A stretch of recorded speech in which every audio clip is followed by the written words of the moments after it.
What's up, everybody? Welcome back to another episode of From the Tips. In today's video, I'm going to be going over the 4 things that I think every golfer, regardless of skill level, should think about before hitting a tee shot.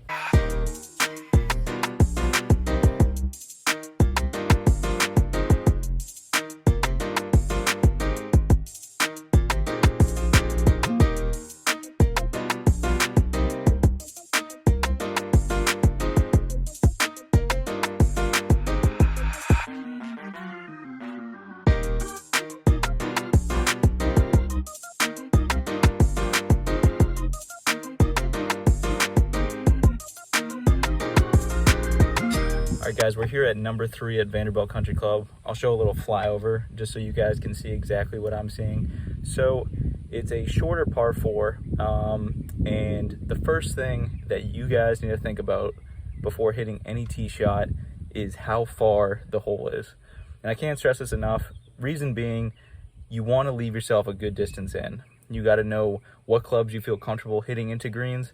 For me, for the most part, I want to leave myself less than 150 into any hole. This is a short hole, so I'll show you an example. This is going to be playing 345 yards from the back tees. So I know that I can hit driver, 3-wood, 2-iron, 4-iron, even 5-iron off the tee, and I'll still leave myself less than 150 yards. So I have a lot of options. Obviously, I know that people don't hit the ball necessarily as far as I do, or people hit it even further than I do. So that's going to determine what clubs you can hit off the tee. All right, guys, and number 2 that you need to think about is the distances to traps and hazards. Now, this is vitally important. People that developed these golf courses, people that designed these golf courses, did not put these hazards in these traps in random spots just to look pretty. They're there for a reason. They're meant to have people's tee shots and other shots land in them. They're there for a reason. So what you guys need to do is you guys need to figure out how far it is to the front of traps and how far it is to clear the traps. And that'll also determine what club you hit off the tee. So for example, this hole here, the only bunker I'm really concerned with is that bunker that is on the left-hand side of the fairway, the shortest one from me. So that one to get to from the green tees is roughly about 260 yards, and to clear it is going to be roughly around 280. All right, guys, the third thing is club selection. So the first 2 are pretty much going to determine which club you hit off the tee. So if I were to hit driver, I potentially bring that bunker into play. And even if I hit a good shot, I'll have like a 60-yard shot in most likely, which isn't really my strength. And I want to be able to play to my strength. So my strength is anytime I have a full swing wedge in my hand. So what I'm going to be doing is I'm going to be hitting 3-wood. That's a club I know I'm not going to hit 260, and a club that I know I'm going to have a full swing wedge in. So I'd take the bunkers completely out of play. These bunkers are not in play for me anymore, and I'll still have the distance in that I want. And the fourth thing is to commit to a line into a shot shape off the tee. Regardless of what your shot shape is or whether or not you're able to shape the ball both ways, you need to commit strongly to what you're about to do. Anytime there's any doubt in a golfer's mind, chances are they're going to hit a bad shot. Like I said in my course management video about iron shots, it's going to be the same thing here. You want to have a starting line where if you were to hit a straight shot on that line, you're still in a good spot. And if you were to hit the shot shape that you're looking for, you're just in a slightly better spot. For me, for example, here, I'm going to be going right at that trap that we were talking about. That's 260 to get to the front of it and 280 to clear it. I'm going to be going at it with a 3-wood right at the right edge of that bunker. So I know if I hit a straight shot, I don't have enough distance with my 3-wood to get into it. And if I hit a fade, I'll still have a full wedge in right in the middle of the fairway. Let's see if I can pull it off.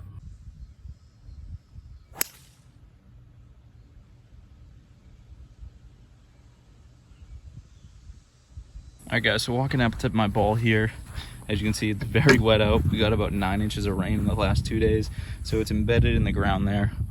But short of that bunker, same thing I was aiming for.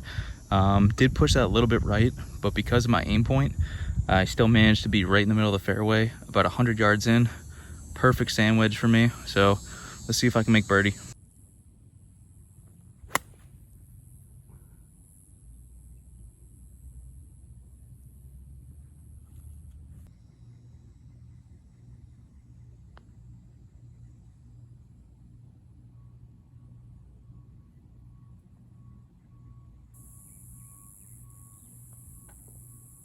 All right, guys, so we're here on number 4 at Vanderbilt Country Club now. So this one is going to be a similar distance, so it's going to be 345 yards. However, the bunkers are in much different places here. So like I said before, know your distance, number 1. So 345 yards. What clubs could I possibly have less than 150 yards with? I would say driver all the way down to 5-iron. I hit my 5-iron around 200, so I would have right around 150 if I were to hit 5-iron off the tee. However, going on to number 2, the bunker placements. Bunker on the left, very big bunker, not a fun bunker to be in. I've been in there plenty of times.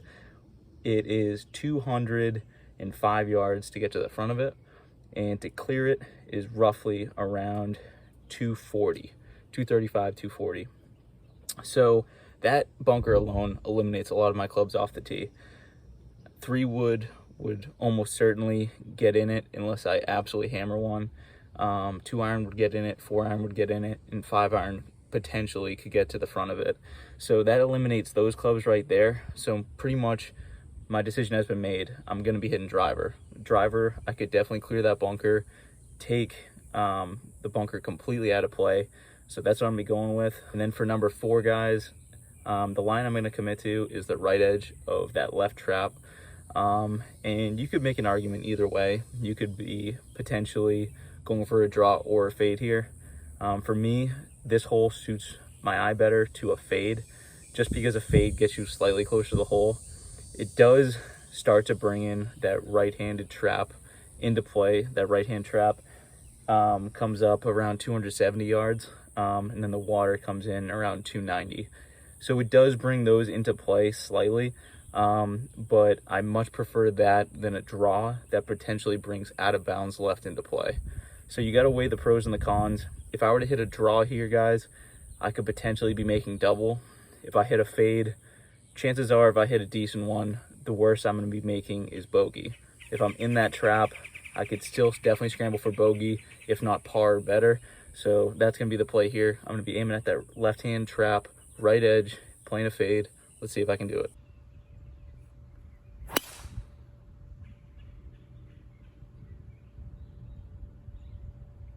All right, guys. So I absolutely hammered that.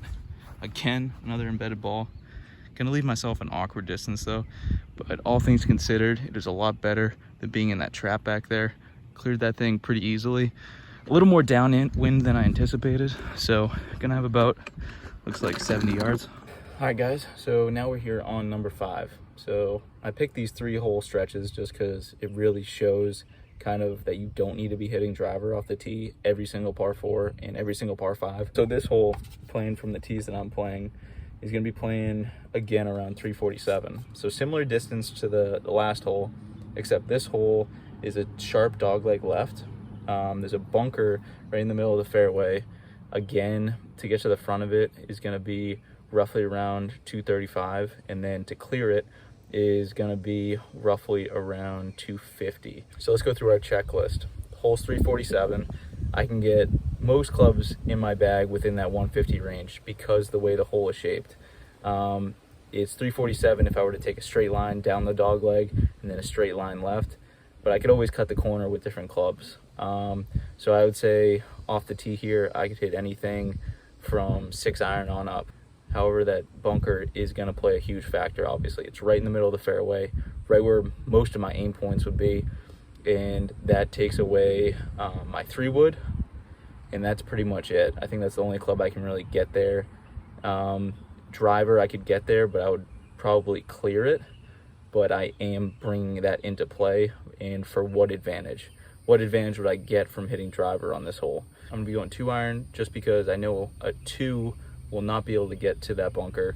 3-wood would most certainly end up in the bunker, and then a driver, I could potentially clear it, I could potentially not clear it. So let's just take that bunker completely out of play. I'm gonna be hitting 2-iron, and I'll still leave myself probably a 9 or a pitch and wedge in, which is perfectly fine with me. So again, guys, you need to pick out yardages that you're comfortable hitting into greens, whether that be your 7-iron, 6-iron. Some people might even be comfortable hitting a 4-iron. Maybe it's just a pitch and wedge. That determines your club off the tee. you can forget about everything else. If you don't feel comfortable hitting certain clubs into greens, then don't put yourself in those positions. It's pretty simple. And the simple way to do that is just simple math. Look at your scorecard, see how far the hole is, and know what distances you're going to be leaving yourself. So for here, I'm going to go in 2-iron, and I'm going to commit to my line. So what I'm going to be trying to do is I'm going to be trying to hit a draw. I'm going to be going pretty much right at that trap, maybe about 3 or 4 yards inside that trap, hitting a draw off that. So if I hit a straight shot, it's going to be going right at the bunker, and it's going to stay short of it because I can't hit my 2-iron that far. Or if I hit a draw, it'll end up even better, and I'll have even a shorter wedge into the hole. So let's see if I can do it.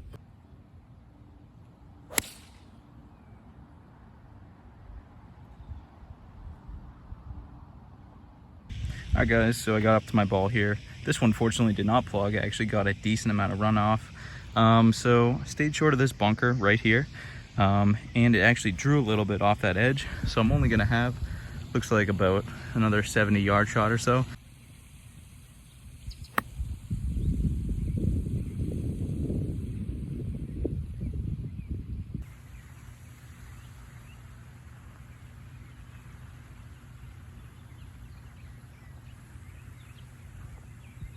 All right guys, so there you have it. So that's 3 different holes, roughly all around the same yardage, and with 3 different clubs off the tee, because I'm taking what the course is giving me. So pay attention out there, guys. Always look at the scorecard, see how far the hole is, see how far the traps are, and then that will determine what club you're hitting off the tee. Don't just blindly take driver every time. If it's a quote-unquote layup hole, don't just hit a 3-wood every time. Look at the scorecard, know what club you're hitting off the tee, and commit to that line. Commit to your shot shape, commit to your line, and always be aiming where a straight shot is in a good spot. All right, guys, hope you enjoyed the video. If you did, hit that like button, hit that subscribe button, and hit that bell notification icon so you don't miss out on any of my new videos. Stay tuned. Part 3 is coming up, and we're going to be talking about chipping and putting, little course management skills you can use around the greens. If you guys haven't already, check out part 1 of this video where I talk about iron shots and approach shots into greens. Thank you guys so much for watching. Till next time, peace.